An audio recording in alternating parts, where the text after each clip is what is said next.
welcome back to Limabean Living. If you guys are new here and just stumbling upon my channel, my name is Emily. I take care of all things mom here, but it has been an incredibly crazy couple of days, and I just wanted to give everyone an update about what it was like to go through this craziness. I live in Southern California. The fires are going on in other parts of the state, and they're not directly close to where we live. That being said, however, I do live next to a bunch of like hills and mountains that have brush. Luckily, we still have donkeys in the area that they tried to take away, but I think we kept them here. We have donkeys that eat the brush and hopefully make our mountains a little bit fire safe for us. But that being said, fire was still a concern because it was very windy around here. And, we didn't want a fire now to break out where we live, especially with everything else that's going on in the state. You know, there's a lack of water. I saw on the freeway the other day, like firefighters from Las Vegas coming in, probably heading, to where they are needed to help out with the fires. So as a preventative measure, our little section of our community, not the whole city, but just our little section was without power for like 48 hours. And it was projected to be without power for like 5 days. So I'm actually standing in my garage right now because I want to show you guys the concoction that my husband, figured out so that we wouldn't lose all of the food in our fridge and freezer. But before I show you guys that, just to kind of give you an idea of just how windy it was, our neighbors have a flagpole that has been up ever since we moved in. I think they've lived in this area 2 years longer than us or whatever. And the flagpole, which I'm sure the base was like cemented in, the flagpole knocked over and fell into our other neighbor's yard.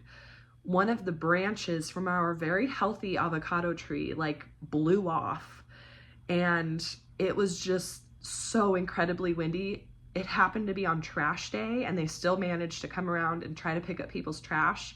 But as soon as they emptied the trash cans, then they blew down the street, down the hill, and there are still some at the bottom of our hill right now, just waiting for their owners to realize that theirs is missing and come pick them up. So that's the main reason behind them shutting down our power, is with such high winds, if a fire did break out, it would spread like crazy, and then we could possibly lose our home.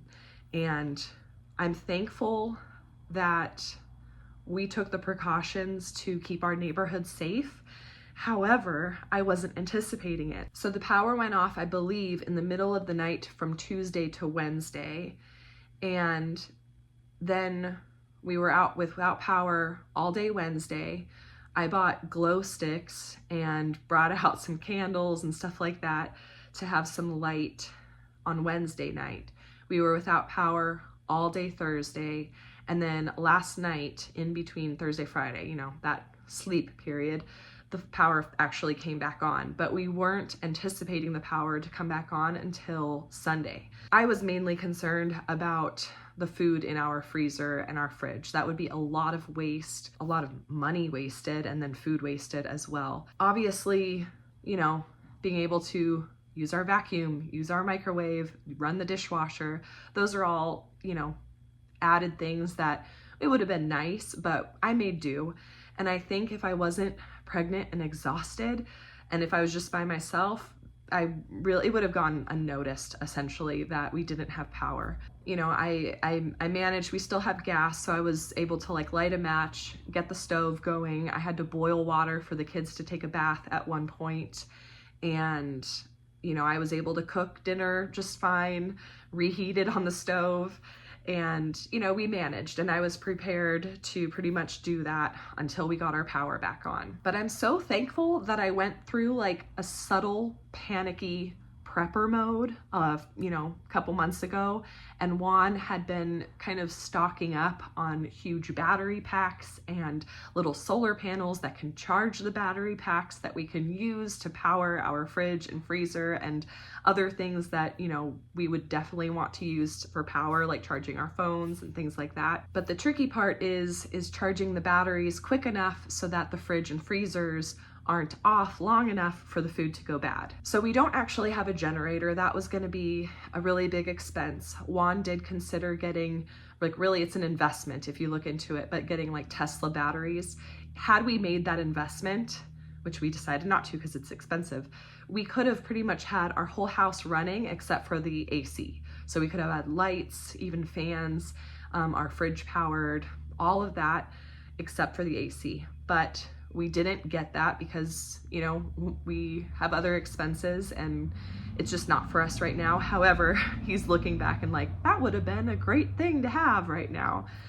And we don't have, I think I already said it, we don't have like a generator. So Juan rigged up this thing. He was able to get jumper cables, what is it called?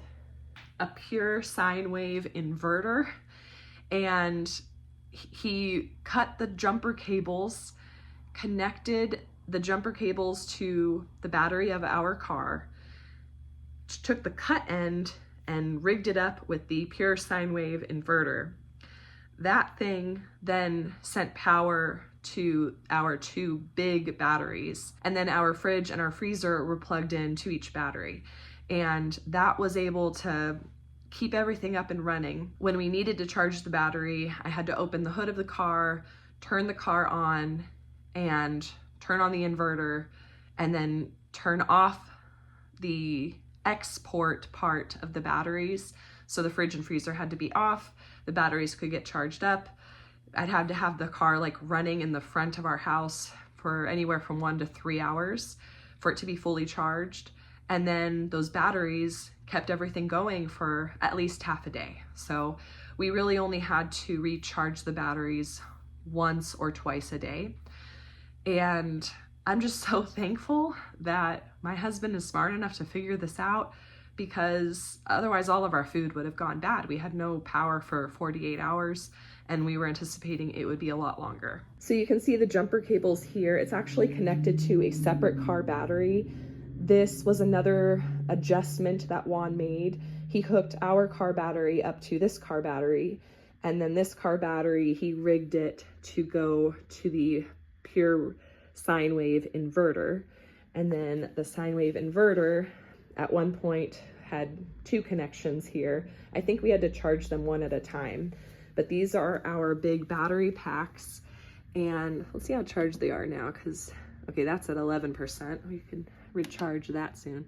That's at 46%. So we can plug in a bunch of stuff here and, you know, run that. But this was an adjustment because when the car was on and this was just directly connected to our car battery, these weren't charging at the most like effective rate. You needed the car to be going like 2 RPMs or whatever. So Juan figured out that if we connect this to an additional car battery and this car battery to our car battery, then the car can just be on idle and this will charge perfectly.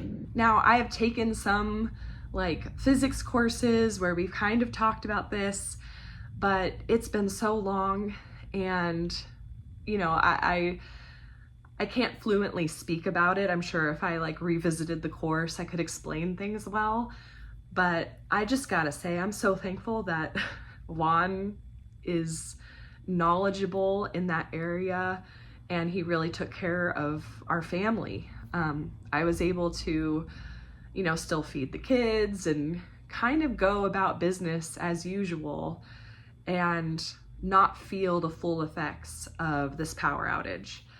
I'm so grateful, and I take a power outage over our house burning down. So I'm grateful that we were able to avoid that type of situation here. And my prayers go out obviously to the people who are affected by the fires. And I really hope that, you know, everything gets resolved soon and that people are safe and get what they need to kind of start up again. But, you know, Juan's solution really was in some ways better than having a generator. I think we actually use less gas from our car than having like a gas powered generator in our house. So his concoction, you know, really helped. But with that said, my main concern, like I said, was the freezer and fridge. I didn't care about the Wi-Fi or, you know, anything else. I mainly wanted just to make sure that our food was good and that we could survive through that little blackout period. But without Wi-Fi, I wasn't really able to like upload stuff for YouTube and get my work done. But I wanted to give you guys this update of, you know, why that was the case, why Friday's video went out a little bit later than usual, because finally we got power and I could use the Wi-Fi again. So with all of that having gone down, I'm hoping that we don't go out of power again as like another precautionary measure, but if necessary, I feel more prepared now to deal with it. In addition to these battery packs, I think I mentioned, like Juan has a few solar panels that I can like unfold and connect up to these batteries and some of the smaller battery packs that we have to recharge them throughout the day so that we can use them at night or use them throughout the following day. So, you know, we're learning little by little. If Juan needs to run to the store and get something new to make it even, you know, make it work even better next time, then, you know, I think he's preparing for that. Because I am sure, given the area that we live in, that we're so close to these, you know, dry, brushy hills, like my throat is all dry, everything's dry around here. So I can definitely see us having power outages again in the future to, you know, stop potential fires or whatever from happening. So that being said, it's just like, I'm glad that we got a taste of what it would be like, let's say if the grid went down or something like that, that we can manage until things can get solved. But that is the craziness that has gone on around our house. I'm so thankful that the power is back on. And like I said, my prayers are with the families that are experiencing much worse issues than we did over here. But I'd like to thank you guys for watching this little random update video. I mentioned earlier that my son's birthday is coming up and I gotta get prepping for that now. I couldn't do any baking or like any of the stuff that I needed electricity for the last couple of days. So even though we're still a little bit more than a week out from the party, I still feel like, oh gosh, I don't have anything done. I have zero prepared. And I'm used to preparing weeks in advance to make life easier. So I'm just hoping that I can get it all done and survive this little party season. So stay tuned for that party prep video. Give this video a thumbs up if you guys liked it. And if you guys are new here, I would love it if you stick around and subscribe, and I'll catch you in the next one.